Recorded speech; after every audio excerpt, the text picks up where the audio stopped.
Today, we're looking at Noodler's Nightshade. Hi, I'm Adam, and I'm an ink guy. I get inks, test them, and share the results with you. Now, Noodler's Nightshade is kind of a magenta-y brown color. Maybe even think of it as a maroon, but it's a really neat color. To make sure I have a range of experience with this ink, I do the writing samples. I put the ink into a different pen for a day.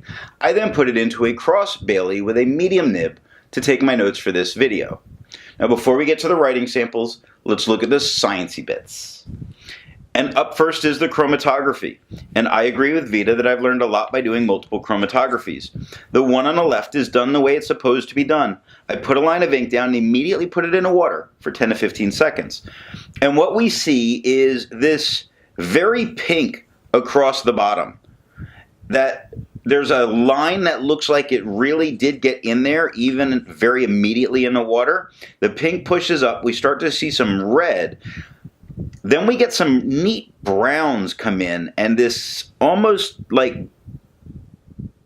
I want to say, a green-brown line across the top. It's very neat color, very complex in some of its mixes of what you maybe wouldn't expect there. The one on the right, I let dry for 10 minutes before I dunk it into water. Now that pink line across the bottom, very there, really got into this filter paper with only 10 minutes. It starts to lean as a magenta pink at that point. It pushes up now. We see the same pink that we saw in the original chromatographies. We see more of the browns and less of the reds, and then that kind of green-brown line across the top. Resistance tests are done to see how this ink can be expected to perform on the page, and more importantly, how hard it is to clean from your pens. Now, I let the smear dry for 3 days before testing it. Looking at the highlighter, I wouldn't use it because of how the lowercase h blew out. That extra fine had 3 days to dry in place, and that letter blew out. I don't want to risk losing something important in my notes, so I would not use this in a note-taking situation. Water reactivated lifted all of the dark tones, but the pink that we saw across the bottom of the second chromatography, very there, not moving against water. It's there. Pen Flush did everything that water did and a bit more. We actually do start to see where the white of the paper does want to show through. It didn't fully come through, but that's only 30 seconds of this Pen Flush just sitting on the surface of the ink. I believe that Pen Flush is all that would be needed to get this out of your pen. Bleach, as is normal, obliterates it. We don't want to use a 1/3 bleach solution unless it's absolutely necessary to clean from your pens. For the inks I've tested, I found an average viscosity of 2.5, with a realm of normal being from 2.1 to 2.9. Noodler's Nightshade has a viscosity of 2.66, making it normal. Just, yep, normal. We can live with that. To find my average dry times, I use my writing samples done with the extra fine and medium nib on Clairefontaine, Tomoe River, and Rhodia paper. For the inks I've tested, I have found an average dry time of 17 seconds, with a realm of normal being from 13 to 21 seconds. Noodler's Nightshade has an average dry time of 21 seconds. That's still normal. It's right on the edge of normal. It's the high side, but it is normal. So I was really surprised. I thought it was taking longer than that. Now, let's look at the writing samples. I picked this ink up in sample form, and to keep my writing samples consistent, I use a Jinhao 159 with a Goulet 1.1 stub, a Jinhao X450 with a Goulet medium, and a Jinhao X750 with a Goulet extra fine. Let's take a look at the Clairefontaine. We get no bleeding, no ghosting. The 1.1 has no feather, spread, halo, sheen, and no shade.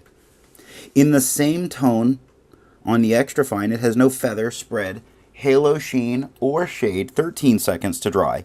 The medium gives us the exact same tone again with no feather, spread, halo, sheen, and also no shade, 20 seconds to dry. The scrubby for both show us no color variation. We didn't expect it. We didn't get it. The smear test, you could likely recover it if you smeared while you were writing. Tomoe River. Now we get some spots that it looks like it might, because it's lined up entirely, be going deep into the page. So it's bleeding deep into the page. It's not bleeding through the page. Lots of show through. That's how Tomoe River works. It just makes me, those couple spots make me think about maybe this is a little more aggressive in ink than one might expect based on a lot of the samples. The extra fine has no feathers, or sorry, the 1.1 has no feather, spread, halo, sheen, no shade. The extra fine is the exact same tone as the 1.1, no feather, spread, halo, sheen, or shade, 20 seconds to dry. The same tone with the medium, with no feather, spread, halo, sheen, or shade, 32 seconds to dry. The extra fine and the medium both show us no color variations. We didn't expect it, we didn't get it. The smear test, I don't think you could recover it if you smeared while you were writing. Tomoe River. Tomoe River. Rhodia. No bleeding, no ghosting. The 1.1 has no feather, spread, halo, sheen, or shade. The extra fine has no feather, spread, halo, sheen, or shade. It's the exact same tone that we got with the 1.1, which is great. It's 15 seconds to dry. The medium had no feather, spread, halo, sheen, or shade. It's the same tone that we got with the extra fine and the medium. The scrubby for both showed us no color variation. We didn't expect it. We didn't get it. And the smear test, you could likely recover it if you smeared while you were writing. Now look at the tone of this. The exact same tones all the way through. So this is a very consistent color. It's that boring that I like to talk about, that it is boring. It's very predictable. It is the same tone all the time, which is really nice to know exactly what you're going to get on your paper regardless. Even the gray papers, we're getting the same tone. This is, or it's a off-white kind of grayish Franklin Christoph paper. We get no bleeding, sorry. We get no bleeding with most of the writing. We get a couple spots that go deep in, like we saw with the Tomoe River, but we didn't see it with some of the others. We get some spots that are definitely very deep into the page, up at the 1.1. But other than that, we get no bleeding. It does not touch the page or go all the way through the page. It does not make the back of the page unusable. The 1.1 has no feather, spread, halo, sheen, or shade.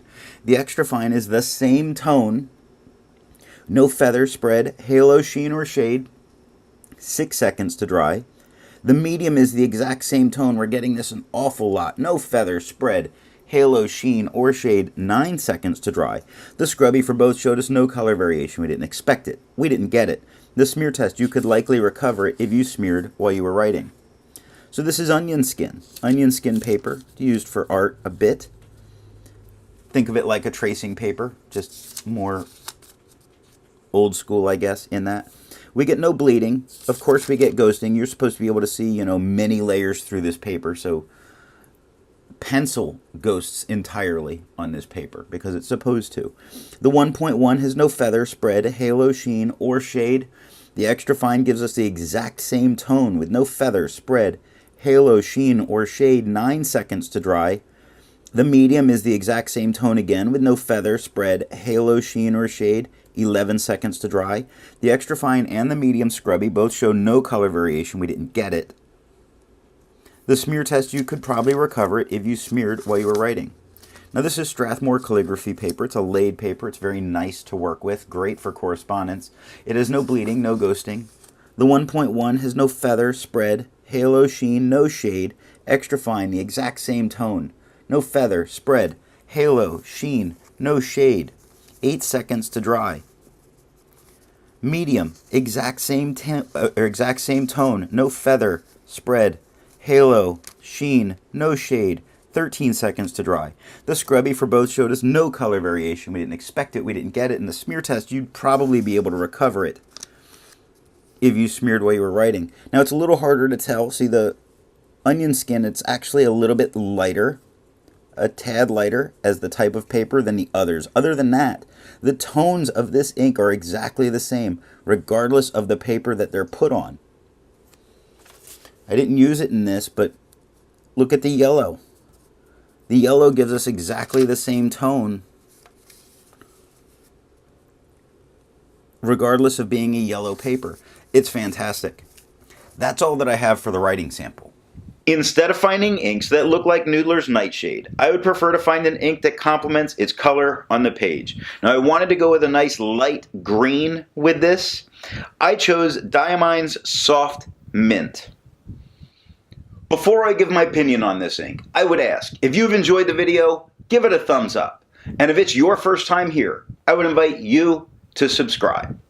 So what do I think of Noodler's Nightshade? This is a perfect not red ink. I really like how this looks as a not red. I'm red averse because I grade papers with it. But this is really nice, and it stands out nicely when you're taking additional notes to what you have, when you're adding information in, or you're editing what you've got. This works really nice. It stands out vibrantly on the page, and it's not red. Thanks for watching.